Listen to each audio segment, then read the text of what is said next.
There's something very soothing when you're looking across a food plot that you have put in countless hours in the preparation, the planning, and the execution of that food plot. There are so many people on social media that try to make it far more complicated than it really is.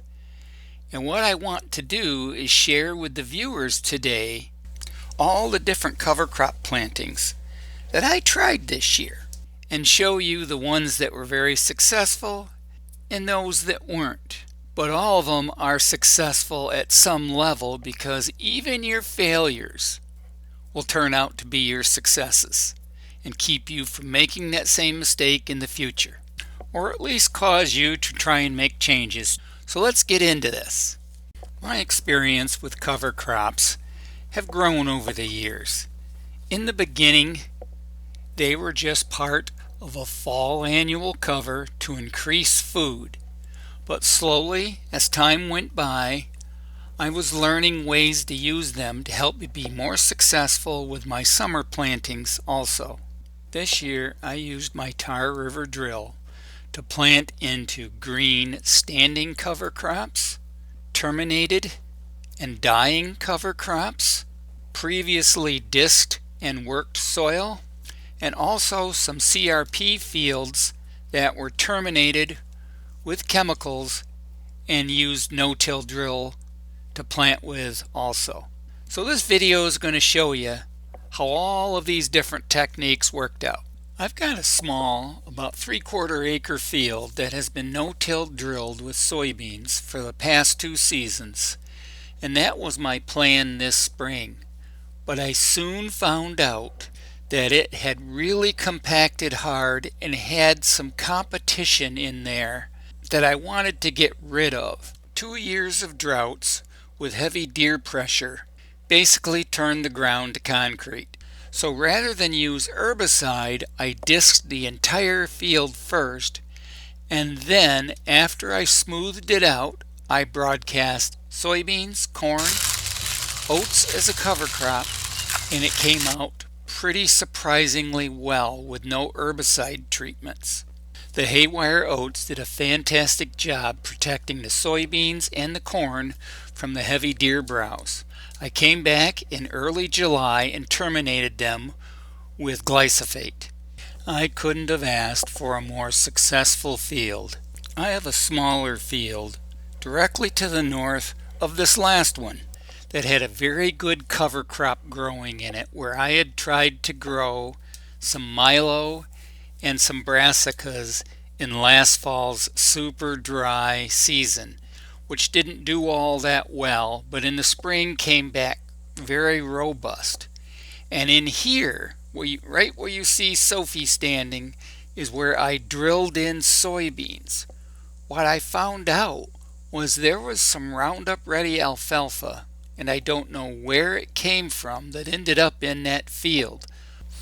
It protected the beans very well and made one heck of a cover crop. In several fields, I had Roundup Ready alfalfa show up where I broadcast over last year's beans, where I drilled in CRP that did not have beans. I had it show up in a number of locations. I ended up planting or broadcasting Bernstein clover, crimson clover, winter rye, haywire oats, and some Austrian winter peas, along with a few miscellaneous brassicas like purple top turnips, dwarf Essex rape, bayou kale, and a few other radishes. But none of the seed suppliers could identify where the contamination of the seed has come from. I'm just glad I'm not a producer, but for me it all turned out to work out in the end. I had about 2.5 acres of green growing cover crops that I drilled soybeans into. Some were fairly tall, about knee to waist high. Other areas were just about ankle to shin high. It worked out real well and protected the seeds and held the moisture just as planned. Well, here's my cover crop field right next to my new milo field where I drilled in soybeans, and I just pulled this back and you can see the soybeans germinating, starting to come up. So that's just, let me move my hand out of the way.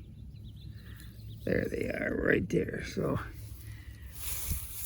we're gonna cover this back up. And this is what I have.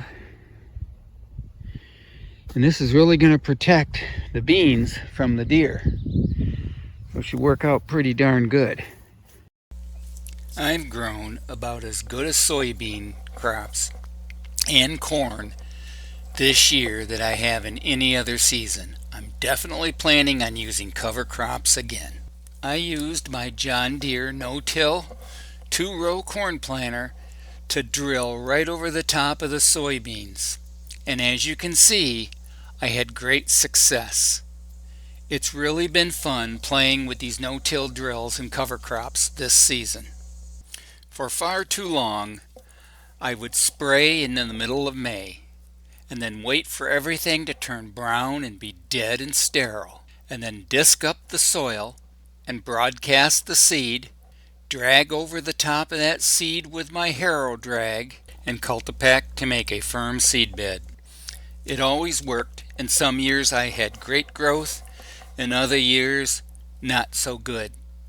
It seemed I would watch the weather often because the seed bed would be dry, there was nothing to hold moisture or nutrients in the soil. The whole idea of using cover crops, letting them grow tall in the spring and then drilling through them, my follow-up summer crops, is just something that I think is ultimately much better for the soil, naturally holds more moisture, requires less inputs, higher germination rates, and better forage growth overall. Another great benefit of a terminated cover crop in your summer annuals is you can use it to broadcast cool season annuals like brassicas, crimson clover, winter rye, and after a couple of rains they will germinate. The thick thatch really helps hold the seeds in their location and doesn't allow them to get washed downhill into the gullies. I hope you've had a successful habitat season this year and that your hunting season is just as you've dreamed. And as always, good luck and good habitat.